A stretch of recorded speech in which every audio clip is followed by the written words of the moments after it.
أعوذ بالله من الشيطان الرجيم بسم الله الرحمن الرحيم.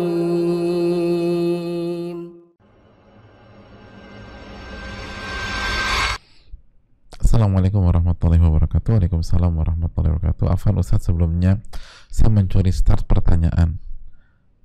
Mencuri. Karena saya pernah mengajukan pertanyaan sesuai waktu tapi justru tidak sempat dibacakan. Ini pertanyaan yang urgent sekali Ustadz, mohon dibacakan. Semoga Allah melimpahkan rahmat kepada Ustadz, khususnya panitia dan kita semua, amin ya rabbal alamin. Begitu juga dengan ibu yang bertanya. Suami saya WNA yang sudah mu'alaf sebelum kami menikah. Beliau sholat dan berpuasa. Qadarullah wa syafa'al, pandemi ini beliau harus kembali ke negaranya. Kami pernah bertengkar dan beliau mau menceraikan saya. Beliau melayangkan surat pernyataan cerai lewat email dengan jelas. Karena sakit anxiety yang saya tidak bisa, karena sakit saya yang tidak bisa dalam tekanan. Dan dulu suami saya kalau marah itu selalu mau meninggalkan saya. Cuma saya berikan pengertian. Saya beri pengertian tidak begitu dalam rumah tangga. Itu saya alami dalam 7 tahun perkawinan kami. Akhirnya karena dia selalu begitu, terlebih saya ada gangguan kecemasan, saya akhirnya terpancing emosi karena seharusnya suami pada saat ini melindungi saya. Saya bilang, silakan bicara dengan keluarga saya, tapi justru dia kirim email cerai. Pertanyaan saya, apakah itu berarti jatuh talak? Kemudian berdosakah saya Ustadz jika saya tidak meneruskan perkawinan ini? Karena dikarenakan sakitnya saya ini, saya khawatir tidak bisa mengurus suami. Saya khawatir tidak bisa mengurus suami saya kelak. Suami saat ini menyesal, tapi kalau suami telepon dengan voice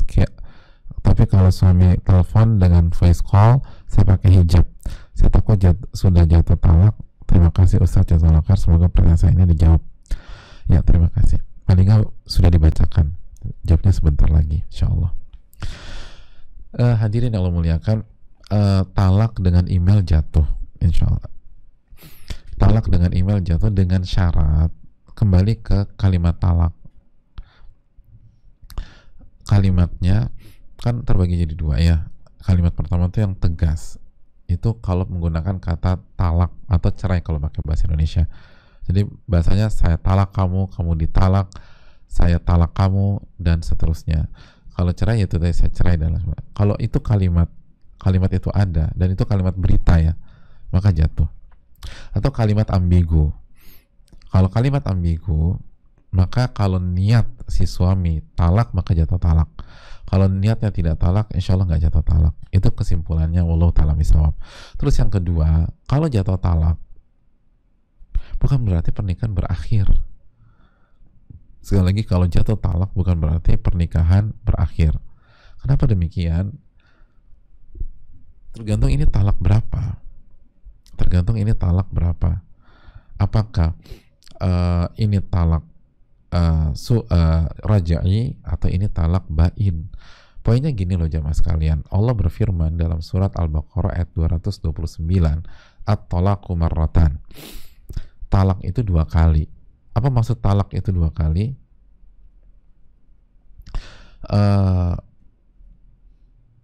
Kesempatan untuk rujuk atau kembali itu 2 kali. Jadi gini, suami mentalak, jatuh talak nih, dengan syarat talak yang sudah dijelaskan para ulama ya, jatuh. Maka ketika suami mentalak lalu jatuh, itu talak pertama.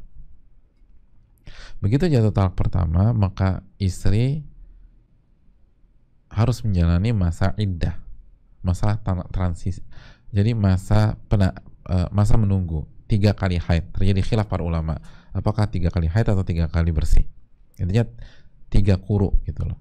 Allah ta'ala, dengan keterbatasan ilmu saya lebih cenderung ke pandangan ulama kita yang mengatakan 3 kali haid. Jadi 3 kali haid. Nah, tapi yang perlu kita ingat, dalam masa iddah atau 3 kali haid itu masih suami istri. Belum ada perceraian, masih suami istri. Makanya talak itu beda dengan sudah berpisah. Nah, itu masih suami istri. itu masih suami istri. Jadi nggak masalah buka jilbab dan seterusnya. Kalau selama 3 kali haid suami tidak merujuk, maka begitu bersih setelah haid yang ketiga baru pernikahan mereka berakhir secara otomatis. Tapi kalau di dalam 3 kali haid itu suami merujuk, maka masa iddah berakhir dan mereka hidup normal kembali. Karena nggak ada yang berubah, masih suami istri nih, masih suami istri. Nah, rujuk itu dengan apa sih? Rujuk itu dengan seluruh, kata para ulama, dengan berhubungan intim atau seluruh hal yang mengarah ke merujuk. Rujuk itu kembali ke normal lagi. Ajakan atau kalimat saya rujuk kamu, kita kembali lagi, mari kita bangun kembali, dan seterusnya. Nah, ketika dirujuk, maka kehidupan normal. Lalu suami mentalak lagi, ada masalah, mentalak lagi, maka itu jatuh talak 2. Begitu talak 2, kembali istri punya masa iddah. Istri punya masa iddah 3 kali haid, 3 quru. Kalau dirujuk, maka kembali lagi. Kalau enggak, begitu hari pertama bersih dari 3 kali haid, berakhir pernikahan. Nah, kalau dirujuk berarti normal lagi. Ini udah talak kedua. Kalau mau mempertahankan pernikahan, nggak boleh sampai ada talak ketiga. Begitu suami mengucapkan talak ketiga, maka detik itu pernikahan berakhir. Itu yang dinamakan talak bain, selesai. Istri menjalani masa iddah tapi udah selesai. Bisa balik lagi? Nggak bisa, kecuali dengan syarat. Dan syaratnya berat banget. Syaratnya mantan istrinya itu nikah dengan laki-laki lain tanpa ada skenario, benar-benar nikah, mulai kehidupan baru, lalu berhubungan intim selayaknya suami istri, lalu setelah nikah dan berhubungan intim normal, lalu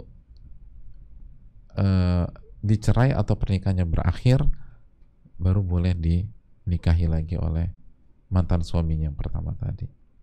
Kalau nggak boleh. Wallahu ta'ala bishawab.